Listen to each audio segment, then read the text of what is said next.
Hello, Darren. Hi, how's it going there? All right. How are you? I'm fine. Are you confined to your home and have you been confined to your home for weeks? Yes.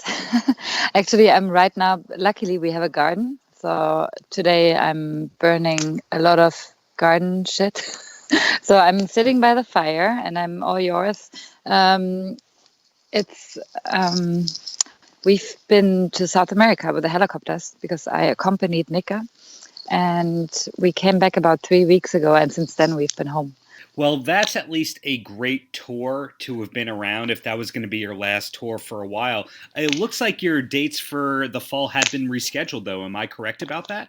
That's correct. Actually, it was supposed to be a spring tour for May, and that has been postponed now to February next year. But we just announced another European leg for November. So hopefully things will go on then. I hope. Fingers crossed. You never know how it goes. Well, it's a good thing that your album Lucifer III did come out on time and you did have a few singles leading up to it. So it seems like at least you have the creative fulfillment and a lot of people want to do interviews with you. So I'm assuming that you're pretty busy, even though you're by the fire right now. Yes, we are pretty busy with interviews, but we usually work from home anyways when we're not on tour. So for us, it's not really out of the ordinary. We don't go out so often when we're at home. We kind of like to be out in the country and away from people. So in that sense, it's not a punishment to have to stay at home. And plus we have the studio, so we can get busy with music anytime and work on new stuff. So that's all good. I'm just worried like everybody else, and I'm doing my part by staying at home. Of course, it's unfortunate with the dates that we're supposed to play in the next few months that all that is postponed, but nothing is canceled. So it's necessary and that's all right. We're not going to die from that. But of course, it's unfortunate for, or crew members, who won't make a living during that time. We'll be fine. We'll survive, but that's how it is right now. So, what do you like to do to pass the time besides be creative when you're off the road? I hope that's not a mystique kind of killing question there. No, not at all. I love working in the garden and working with my hands. I've been like piling wood all day and cleaning scrubs of the bushes and stuff. So I like to be out in nature when I'm not working on music. We love watching a lot of films. We listen to a lot of records, and we read and stuff. Nika has a small son, and then we love cooking. Just kind of. Maybe that's not the cool rock and roll answer, but that's how it is. I'm going to say that is the cool rock and roll answer. And I remember reading a study a year or two ago that says that hard rock and heavy metal people are more adept when it comes to dealing with serious issues. And Dee Snider from Twisted Sister also spoke about that, about how you learn how to kind of not take things so seriously through reading about death and destruction and hearing and all that. And you seem to be that kind of person. You seem to be very relaxed in general. Yeah, I guess maybe, because my mind has always been kind of wandering off to the more extreme scenarios in life. Also, I've been like personally through a lot of stuff, that people don't really know about me. So, I'm pretty confident that hopefully things will be okay again. I am of course worried, for my parents and older people, but I myself don't feel so vulnerable in this. Well, bringing it back to Lucifer III, one of the cool things about the album is that you have all these colored vinyl options. Is that coming from you, or are you a big vinyl person?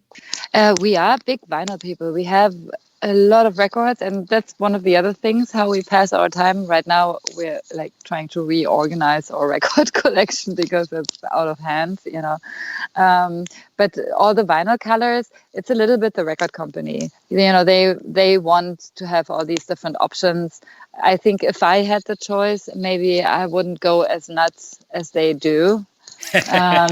maybe, because I like black vinyl, and maybe it would be cool with like, I don't know, 2-3 colors, but we have an insane amount. I don't even know how much, because I think in the States alone, it's like quite a few. And then in Europe, it's so many, because all the different distributors and shops and so on, they all want like their own, personal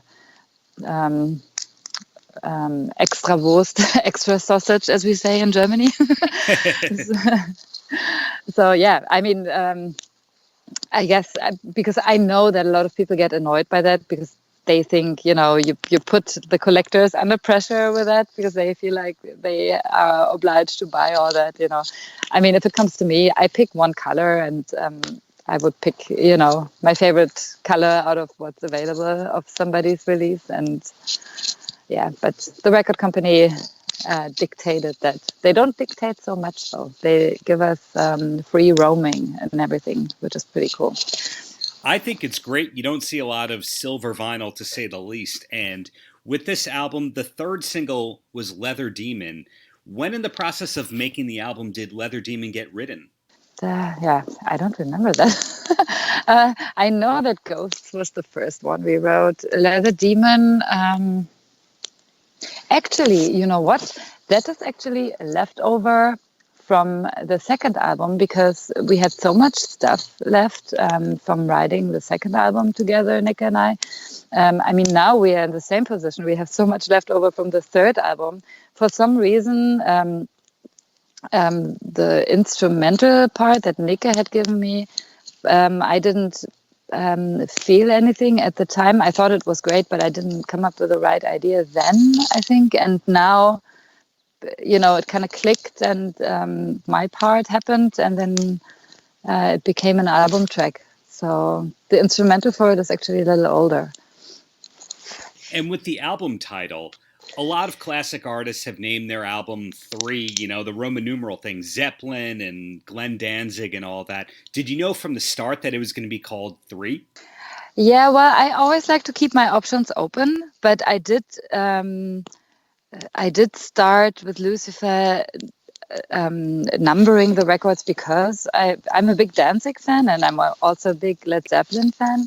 And of course, with Lucifer, we do the opposite of reinventing the wheel. We take a bow to a lot of things that happened in the 70s.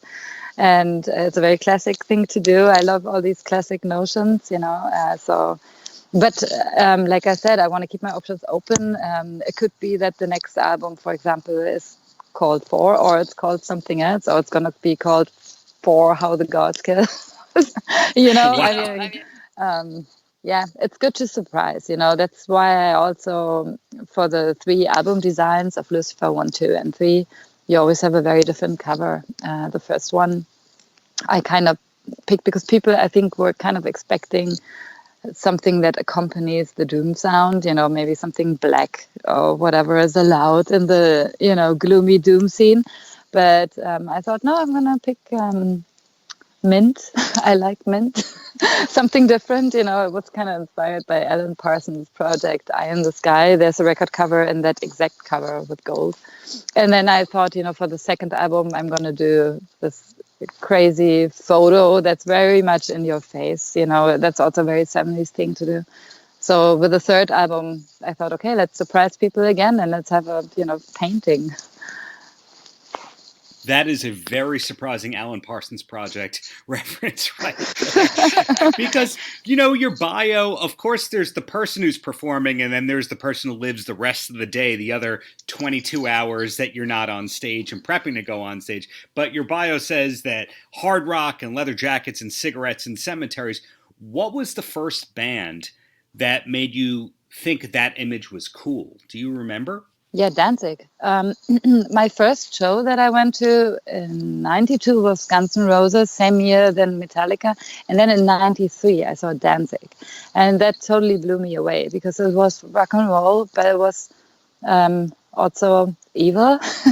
And that's kind of what, dragged me over to the dark side, where, that really appealed to me as a teenager. And that's following me until now. I really love the first 3 Danzig albums, maybe the fourth one too, but Were you a big Misfits fan too, or did it really start with Danzig solo? No, it started with Danzig. I was more into metal at first, Misfits. Later on, I got into that, and I really like Misfits. But I will always Danzig stands above for me of his body of work. Did you get a chance to see any of the Misfits reunion shows? Unfortunately, not. No, I think didn't they just do that in the States, kind of? The States, but hey, you never know when bands are actually flying over to the States to see that kind of stuff. That's true. That's true. Yeah. No, actually not. I did see Danzig once at the Greek Theater in Hollywood. That's maybe, when was that? Because I lived in Los Angeles between 2005 and 2008, and I think it was during that time. And he got Doyle on stage. It was a Halloween show because they like to do that. And they played several Misfits songs. I don't remember which, but it was awesome. That's as far as I saw the Misfits. That's pretty good, I would say. And Danzig is about to put out that Danzig Sings Elvis album. Is there an artist like that you could ever see yourself doing a tribute album to? It's so difficult because I love so many different things. And I mean, there's a lot of female artists that I love, but then I don't know if I would take on trying to cover them, because then I think, is that necessary? Probably not, because the originals are so great. So, no, I don't think it would be one artist. If I ever made a cover album, it would probably be many different artists. Well, you said that you have the studio at home at the moment. Are you demoing stuff for possibly a fourth album? Yeah, we're actually constantly working on stuff, and there's a lot of ideas already floating around for the next album. We're also thinking about maybe just, recording another 7-inch just for fun. So there's a lot of ideas all the time. At the same time, Nick is also writing for his other bands, and so we'll never get bored here. There's definitely going to be some material coming out of this staying at home time. Great. Well, so much to look forward to. I do hope to see one of those tour dates in the fall when it is happening and all that. So I'll ask the closing question, and that's, any last words for the kids? Well, my name is Lucifer. Please wash your hands. Great Sabbath reference right there. Well, thank you so much for your time. Really love the new record, and keep up the great work there. Thank you very much. It was a pleasure talking to you. Paltrow.